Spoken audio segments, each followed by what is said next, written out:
সরঞ্জামগুলো পাচ্ছে, ওয়াকিটকি পাচ্ছে বা কোটি পাচ্ছে, কোনো যে ড্রেসআপ পাচ্ছে, টিভি, এগুলো পাচ্ছে, এগুলো কোথায় পাচ্ছে? সেই জায়গাগুলোতে আপনারা নক দিচ্ছেন কিনা বা এগুলো রেস্ট্রিক্টেড করে দিচ্ছেন কিনা, সেটা এগুলো হচ্ছে কি আসলে পাচ্ছে, এগুলো অ্যাভেলেবেল আছে, এটা বানায় নেওয়া যায়। আর ওয়াকি টকিও কিন্তু এগুলো হচ্ছে যে বিভিন্ন, এখন তো অনেক সিকিউরিটি এজেন্সি বা গ্রুপ থাকে, তারাও কিন্তু হচ্ছে প্রচুর ওয়াকি টকি নিজেদের জন্য ব্যবহার করে, বিভিন্ন সোর্স থেকে আসলে তারা পেয়ে যায়। আর এই হ্যান্ডকাপ যেগুলো আছে বা অন্যান্য যে সামগ্রীগুলো যেগুলো আমরা ব্যবহার করি, এগুলো তো বাইরে, মানে পুলিশের জন্য যেটা আছে বা র্যাবের জন্য যেটা আছে, সেটা তো বাইরে যাওয়ার সুযোগ নেই, কিন্তু বাইরে থেকে কোনো না কোনোভাবে সোর্সিং করে তারা নিয়ে আসে। না, এইখানে কেউ নাই, এই 7 জনের মধ্যে আইন শৃঙ্খলা বাহিনীর সদস্য কেউ নাই। যে এই 7 জনের সাথে আরো 2 জন ছিল, তাদের 2 জন হচ্ছে যে 2 জন পালায় গেছে আর কি, ওরা আগে কৌশলে পালায় যায় আর কি। ওই হ্যাঁ,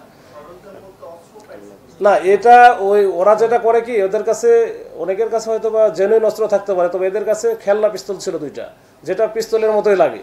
এখন মানে আমরা যাদেরকে ধরতেছি তারা তো ওই যখন ডিবির জ্যাকেট পরে থাকবো, আমার কাছে ওয়াকি টকি আছে, আমার কাছে হ্যান্ডকাপ আছে, তখন ওই যে ওর এক্সপ্যান্ডেবল যে লাঠি যেটা ব্যবহার করি আমরা অনেক সময়, লেজারটা ব্যবহার করি, আর এর সাথে ওই যে ওই পিস্তলটা যখন খেলনা হোক আর যেটা, এটা তার টেস্ট করার সুযোগ নাই, তখন এটা মনে করে যে একেবারে অরিজিনালি। এটাই হচ্ছে সমস্যা। শৃঙ্খলা বাহিনীর কেমন কেউ জড়িত থাকে, এর মধ্যেই কোনো রিপোর্ট আপনারা করেছেন কিনা যে কতজন, এই সংখ্যাটা আপনার কাছে আছে, কতজন যারা আছে যারা রাজধানীতে ওনারা অবগত? আসলে ওই সংখ্যাটা তো স্পেসিফিক বলা মুশকিল, তো অনেকেই আমরা যে ইতিপূর্বে যেগুলো ধরছি তার মধ্যেও ছিল, এই ঘটনা যেটা ধরলাম এইখানেও আছে। তো তারা হয়তো বিভিন্ন সময়ে চাকরিচ্যুত আর কি, চাকরিচ্যুত বা চাকরি থেকে চলে গেছে, চাকরিচ্যুতই বেশি, তো তারা এই কাজগুলো করে বেড়ায়। তো চাকরিচ্যুত হয়েছে হয়তো বা নিশ্চয়ই কোনো অকামের কারণেই হয়েছে। তো ওই যে সব মানে আমরা তো এর আগে মানে সব আইন শৃঙ্খলা বাহিনী যেটা বলতে যে বোঝায়, এটা ম্যাক্সিমামই কিন্তু প্রত্যেকটা বাহিনী থেকেই আছে। ওই তারা যে টার্গেটটা করে যে ভিকটিম যে থাকে আর কি, ভিকটিমাইজ যে হয়, তাকে তারা কিভাবে চুজ করে, তাদের তার কৌশল হচ্ছে সোর্সিং। তাদের সোর্স আছে প্রচুর, মানে পেইড সোর্স বলতে তারা যে ডাকাতি করলো বা তারা সাকসেসফুলি কোনো অপারেশন যখন করে, তো ওইখানে যে টাকাটার ভাগ হয়, এটা কিন্তু ওই সোর্সও কিন্তু হচ্ছে ওরারও বেশি পায়, মানে যে সোর্সিং করতেছে সে কিন্তু টাকা বেশি পায়। এরা যদি 1 লাখ করে পায়, সে দেখলো 1.5 লাখ টাকা পাচ্ছে, মানে ওইটা ওদের ওইটা জানা আছে, এবং ওইটা কিন্তু ওদের বিভিন্ন জায়গায় এটা নিয়োগ দেওয়া আছে। ইভেন ব্যাংকেও দেখবেন যে অনেকেই আছে, যে আমরা অনেক সময় দেখেছি যে ব্যাংকের ভিতর দেখবেন যে এমনি ঘুরতেছে, বসে আছে, ঘুরতেছে, বা ওই যে কাজ করার ভান করতেছে বা টাকা তোলার ভান করতেছে, আসলে সে টাকাও তুলতেছে না, কোনো কিছু করতেছে না, কিন্তু ওইখানে আছে।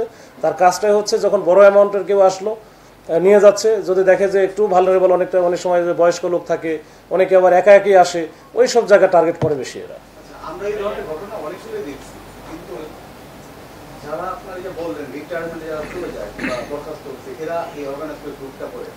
প্রশ্ন হচ্ছে, এই যে এইভাবে ডিবি হোক র্যাব হোক, তারা গাড়ি ইউজ করে, ইউনিফর্ম ইউজ করতেছে, তারা ঢাকা শহর থেকে সারা বাংলাদেশের রাস্তাঘাটে তারা ঘুরে বেড়াচ্ছে, এটা কিভাবে সম্ভব? রানিং কোনো অফিসারের সাথে লিয়াজ ছাড়া?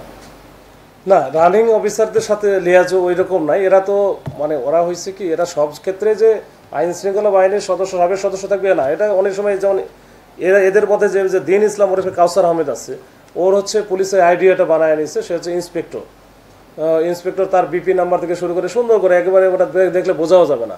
সে মোটামুটি এর আগে বেশ কয়েকবার ধরাও খাইছে, তার নামে ডাকাতি মামলায় আছে 10টা, এটা আমরা শুধু আমাদের সিডিএমএসে সার্চ দিয়ে পাইছি, তার মানে এর বাইরে অনেক আরও কিছু থাকতে পারে। তো এরা কিন্তু একেবারে চেহারাটি এরা সুন্দর, লম্বা টম্বা আছে, দেখলে বোঝা যাবে না যে সে হচ্ছে পুলিশ বা অন্য কেউ না, মনে হবে যে আইন শৃঙ্খলা বাহিনীর সদস্য হতে পারে।